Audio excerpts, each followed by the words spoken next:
Amados, graça e paz, em nome de Deus, o Pai, do seu Filho Jesus, para todos nós, para todos sempre. Amém e amém. Primeiramente, eu quero pedir desculpa aí aos irmãos, e no último culto tive que sair à francesa por conta do meu trabalho, não consegui me despedir de todos, mas quero aqui deixar um grande abraço a vocês. Tenho certeza que o retiro foi um retiro maravilhoso. Gostaria de ter tido um tempo com vocês, mas tive que trabalhar, infelizmente. Mas também estamos aqui para dedicar mais um culto ao Senhor. É uma alegria muito grande. Amém. No mês passado, na primeira pregação dessa série aqui que nós estamos fazendo dos primeiros frutos da Igreja de Cristo, esta mesmo, a qual tanto você quanto a mim, graças a Deus, também fazemos parte. Falamos do poderoso e grandioso início da família de Deus na festa judaica de Pentecostes, da conversão de mais de 8.000 irmãos, num espaço bem curto de tempo. Falamos de como era o relacionamento interpessoal entre eles tinham, tanto dentro quanto também fora da igreja, com o povo judeu, também com a alta cúpula judaica, os mestres da lei, fariseus, saduceus, sacerdotes, etc. Foi mencionado que a palavra, ela convence, mas o exemplo, ele arrasta. Pois ao ver os irmãos estrangeiros abandonarem os seus bens por conta do Evangelho, os irmãos de Jerusalém também dispuseram os seus bens aos pés dos apóstolos, para o bem comum de toda a igreja. Na manhã do primeiro dia da semana, tanto hoje como também no mês que vem, será pregado sobre o diaconato, que é, sem sombra de dúvidas, e de longe, a função mais difícil da Igreja do Senhor. Vamos abrir aqui as nossas Bíblias em Atos dos Apóstolos. Atos dos Apóstolos, capítulo 6.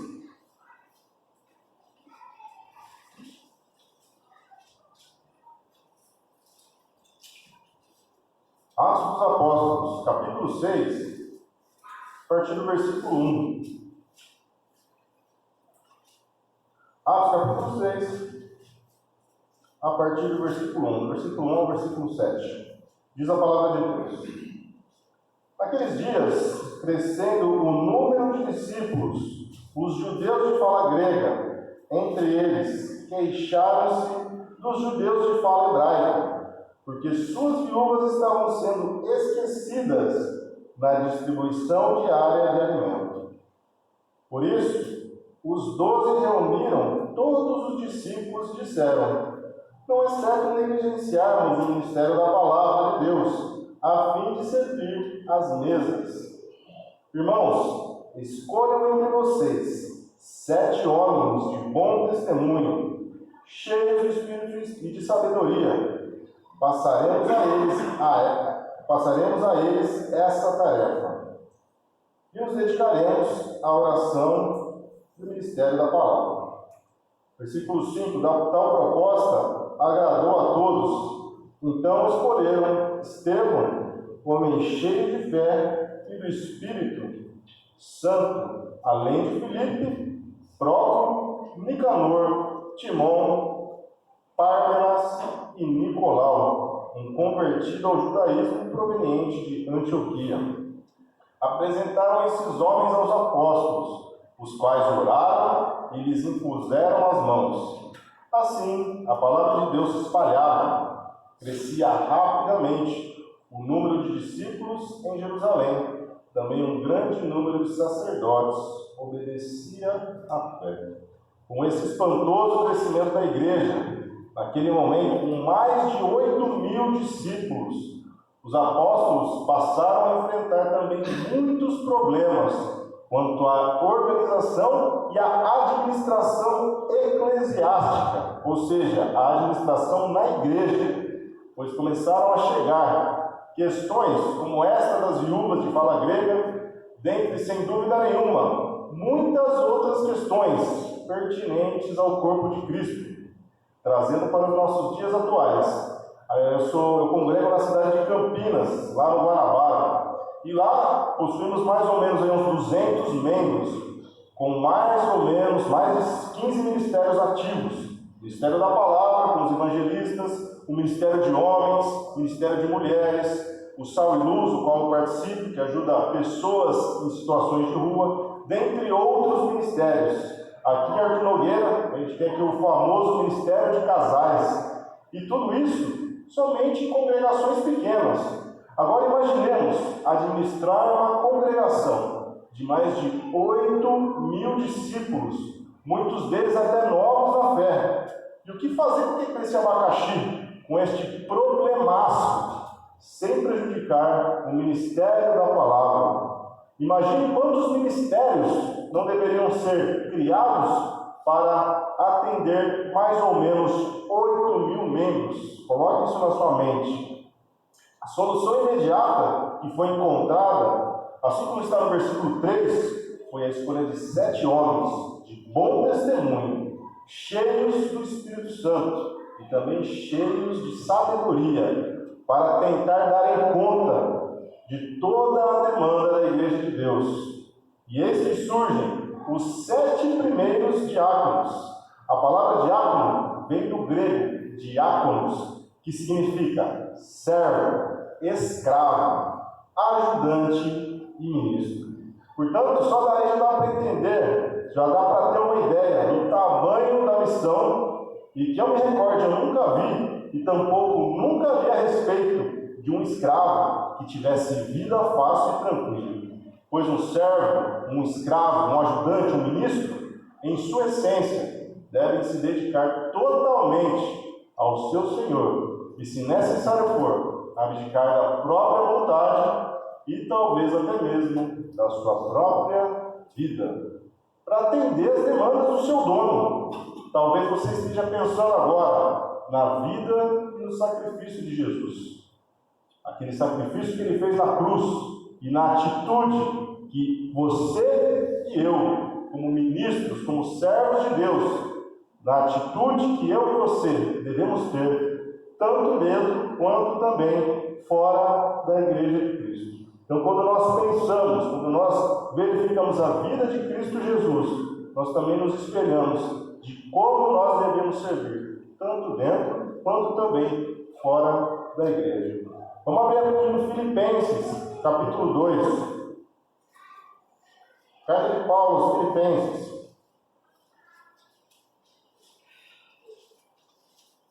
Capítulo 2. Filipenses é entre Efésios e Colossenses. Filipenses capítulo 2.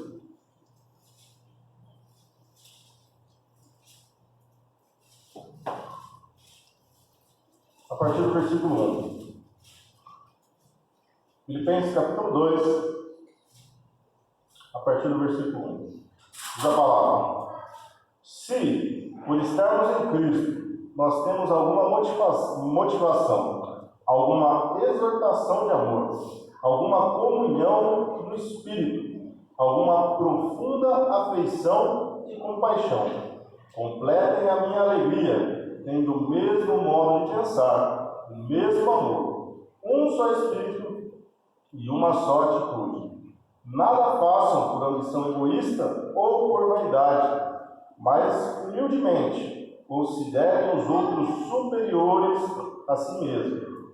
Cada um cuide não somente dos seus interesses, mas também dos interesses dos outros. Versículo 5. Seja a atitude de vocês a mesma de Cristo Jesus, que, embora sendo Deus, não considerou que o ser igual a Deus era algo a que devia apegar-se, mas esvaziou-se a si mesmo, vindo a ser servo, tornando-se semelhante aos homens. E sendo encontrado em forma humana, humilhou-se a si mesmo, e foi obediente até a morte de cruz. Por isso Deus o exaltou à mais alta posição, e lhe deu o nome que está acima de todo nome, para que ao nome de Jesus se dobre todo o joelho, nos céus, na terra e debaixo da terra, e toda a língua confesse que Jesus Cristo é o Senhor, para a glória de Deus Pai. Das passagens mais lindas da Bíblia essa. Dizem, e eu quero destacar aqui os versículos 3 e 4 que dizem: nada façam por ambição egoísta ou por vaidade, mas humildemente considerem os outros superiores a vocês mesmos. Cada um cuide não somente dos seus interesses, mas também dos interesses dos outros. Nesses dois simples versículos repousam a essência do diaconato, pois para conseguirmos considerar os outros superiores a nós mesmos, devemos recordar o exemplo do diácono dos diáconos, Cristo Jesus, o Messias. E nos versículos 6 e 7 de Filipenses que dizem que, embora sendo Deus, não considerou que o ser igual a Deus era algo a que devia apegar-se, mas esvaziou-se a si mesmo, vindo a ser servo, escravo, ministro, diácono, tornando-se semelhante aos homens. Portanto, todos nós, tanto homens quanto mulheres, devemos, independentemente se temos a função do diaconato oficializado na congregação, a qual nós servimos, ou não, nós devemos buscar tais virtudes em nossas vidas para o bem das nossas famílias, para o bem da comunhão em Cristo e também para o bem da sociedade para a qual nós estamos inseridos. A mudança que Deus requer, Deus o Pai requer de nós, ela não procede de autoridades mundanas como presidentes, reis ou ditadores, mas provém dentro de cada coração, dentro de corações sinceros, como o seu e o meu, corações arrependidos, para que Deus reine, para que a mudança venha de dentro para fora, e o nome de Jesus seja glorificado também, através das nossas vidas. Vamos falar um pouco mais sobre o diaconato em 1 Timóteo, capítulo 3. Um pouquinho mais para frente aí. 1 Timóteo, capítulo 3.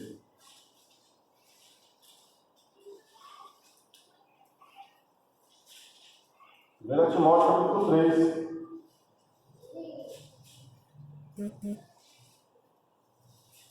Versos 1 até o 13.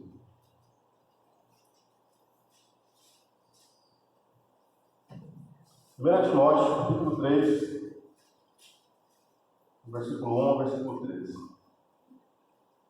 São virtudes aqui que nós devemos buscar cada vez mais, com afinco, para que a gente consiga viver uma vida agradável a Deus.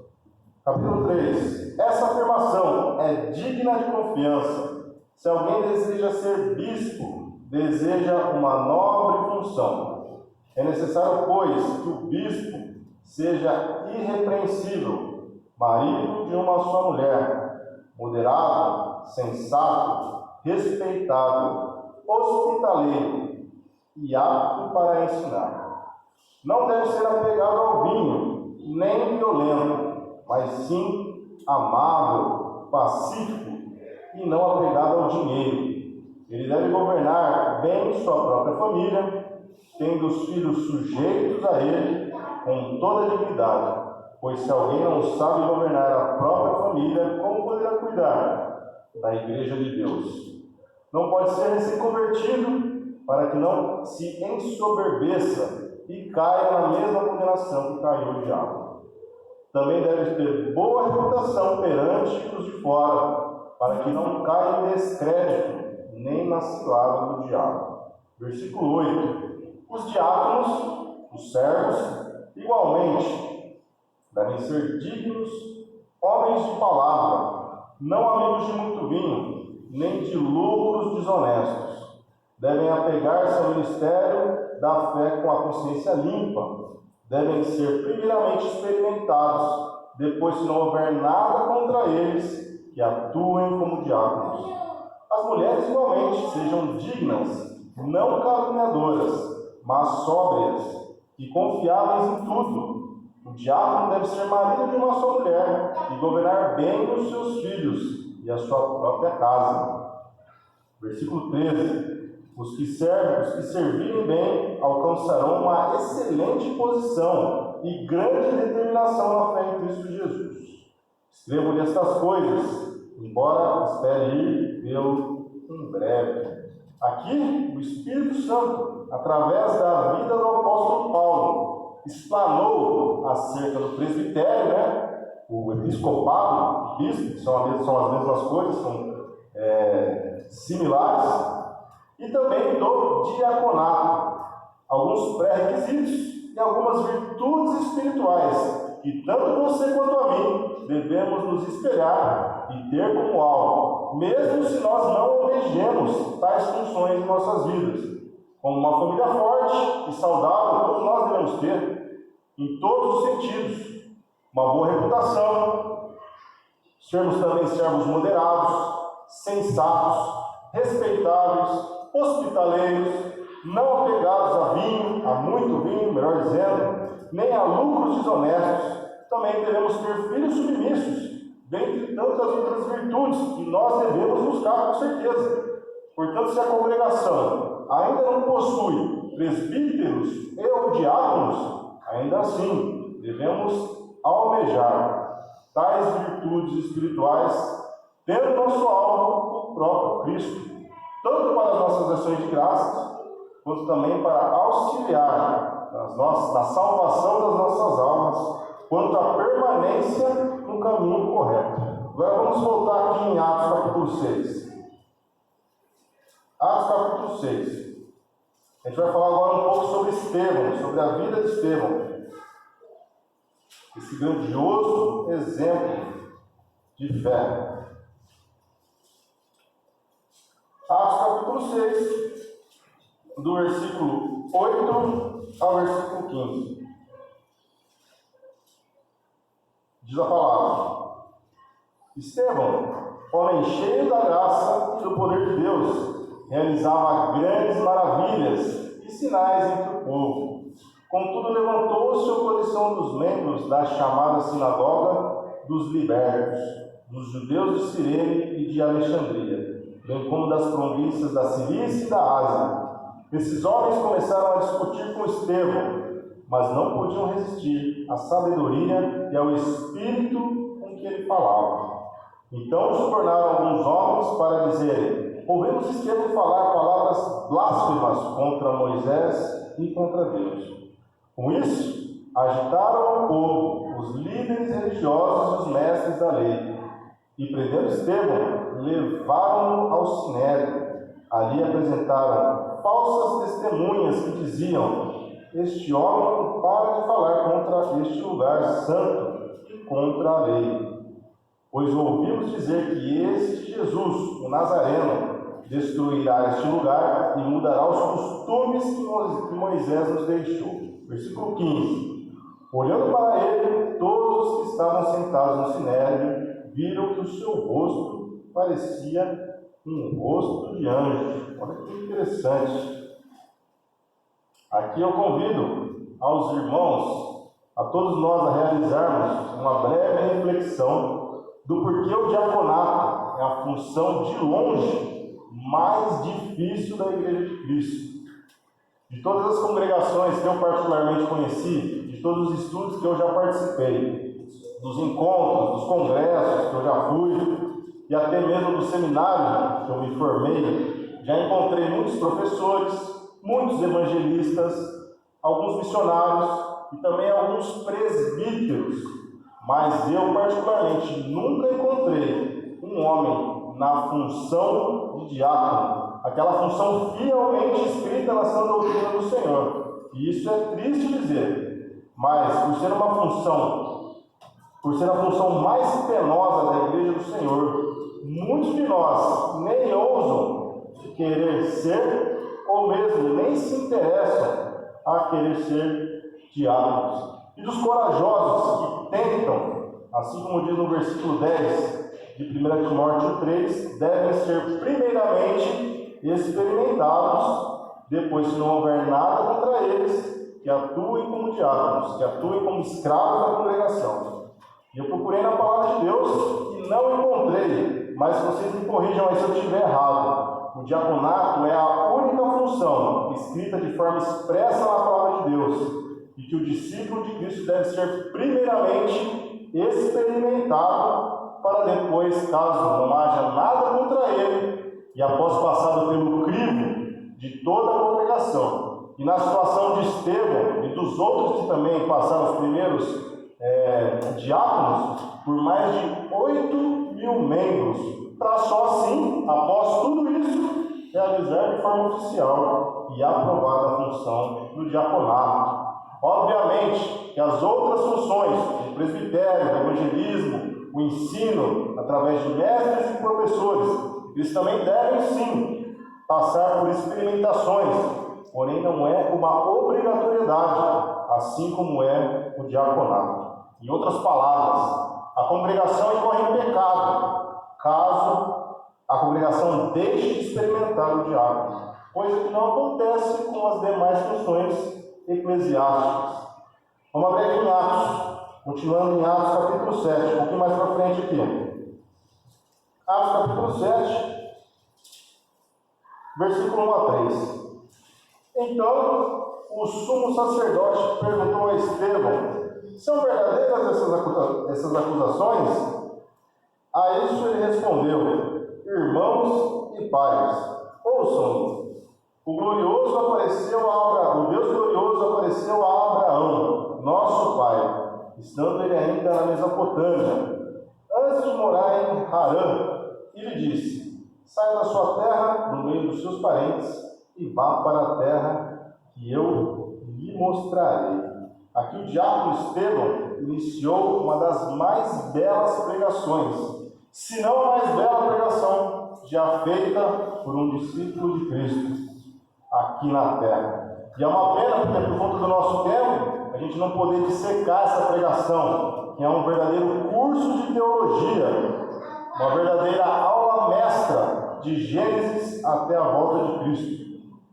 Toda a sabedoria destes homens, dos diáconos, sendo eles também evangelistas, proclamadores do Evangelho, possuindo também uma família forte, com esposas submissas, e que compreenderam o papel do seu marido, que ele só conseguirá lograr êxito nessa função, se ela própria passar, tomando posse de sua função de mulher virtuosa também, compreensiva, para que o seu marido diácono consiga desempenhar bem a sua função, a de ser o escravo da congregação, servindo primeiramente a Deus e logo após, praticamente em pé de igualdade, servir a sua família, sua esposa e filhos, e também a congregação a qual o diácono faz parte. Ou seja, o diaconato é a tropa de elite da congregação. Se algum desses três pilares não estiverem em maravilhosa sintonia, sendo Deus, família e congregação servindo as mesas, essa função ele é desqualificado da função de diaconato. E é por tal razão que essa é uma função muitíssimo difícil no corpo de Cristo, a mais difícil. E Estevão, em sua típica função evangelística do diaconato, pois todo diácono ele é evangelista, mas nem todo evangelista é diácono. Então, ele realizando essa função evangelística, sem medo da morte e da provável separação de sua família, pregou corajosamente, poderosamente, com a sua feição angelical que o Espírito Santo lhe havia proporcionado, o evangelho puro e verdadeiro, de forma contundente no Sinédrio, que é o STF lá da Judéia. Atos 7, vamos continuar aqui em Atos 7, versículo 48. Atos 7, versículo 48, ao final. Final da pregação de Estevão, diz a palavra: todavia, o Altíssimo não habita em casas feitas por homens, como diz o profeta. O céu é meu trono, e a terra o estrado dos meus pés. Que espécie de casa vocês me edificarão, diz o Senhor? Ou, onde seria o meu lugar de descanso? Não foram as minhas mãos que fizeram todas essas coisas? Povo rebelde, obstinado de coração e de ouvidos, vocês são iguais aos seus antepassados. Sempre resistem ao Espírito Santo. Qual dos profetas os seus antepassados não perseguiram? Eles mataram aqueles que prediziam a vinda do justo, de que agora vocês se tornaram traidores e assassinos. Vocês que receberam a lei por intermédio de anjos, mas não te obedeceram. Versículo 54. Ouvindo isso, ficaram furiosos, rangeram os dentes contra ele. Mas Estevão, cheio do Espírito Santo, levantou os olhos para o céu, viu a glória de Deus e Jesus em pé, à direita de Deus, e disse: vejo os céus abertos e o Filho do Homem em pé, à direita de Deus. Mas eles taparam os ouvidos e, dando fortes gritos, lançaram-se todos juntos contra ele, arrastaram-no para fora da cidade e começaram a apedrejá-lo. As testemunhas deixaram seus mantos aos pés de um jovem chamado Saulo. Enquanto apedrejavam Estevão, ele chorava: Senhor Jesus, recebe o meu espírito. Então caiu de joelhos e bradou: Senhor, não os consideres culpados deste pecado. E tendo dito isso, adormeceu. Forte, hein? Muito forte. Este foi um momento tão forte, mas tão intenso, tão tremendo, que Jesus, ao presenciá-lo, levantou-se do seu majestoso trono ao lado do Pai, para contemplar e também conceder uma participação especial em toda essa situação. É o mestre contemplando o bom procedimento do seu pupilo, do seu discípulo, do seu escravo. É como no filme Rocky, o Apollo Creed contemplando a vitória de Rocky Balboa contra Clubber Lang, no filme Rocky 3.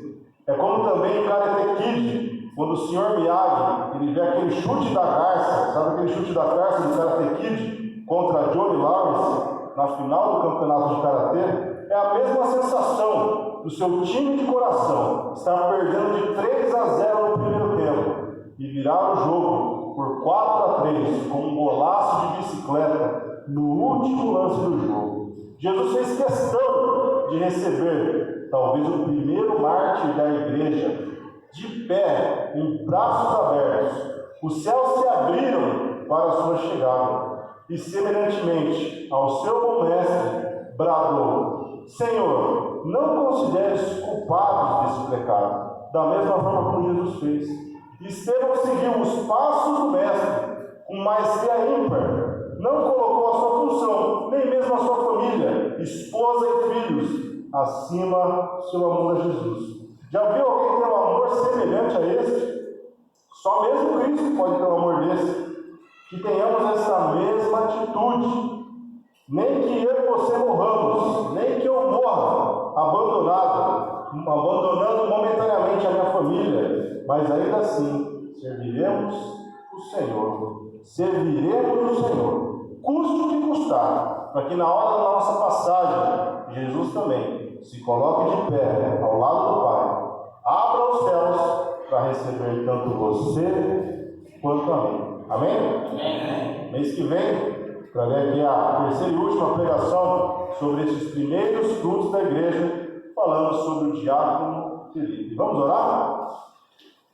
Santo Pai, glorioso Deus, Criador dos céus e da terra, como é bom poder aprender da tua santa palavra. Que o Senhor nos ajude a nos inspirarmos com esses exemplos maravilhosos de Estevão, Felipe e, acima de tudo, do teu Filho amado. Que sejamos verdadeiros diáconos, que nós busquemos todas essas virtudes que são necessárias para que sejamos pessoas mais maduras na fé. Perdoa os nossos pecados, Pai, pois muitas vezes falhamos, muitas vezes, Pai, temos atitudes erradas perante o Senhor e aceitamos o mundo em nossas vidas. Então, que o Senhor, por favor, nos perdoe, nos mostre o caminho, nos conduza para que tenhamos uma semana cheia do teu amor e do teu Espírito Santo. Em nome de Jesus, oramos agradecidos. Amém. Amém.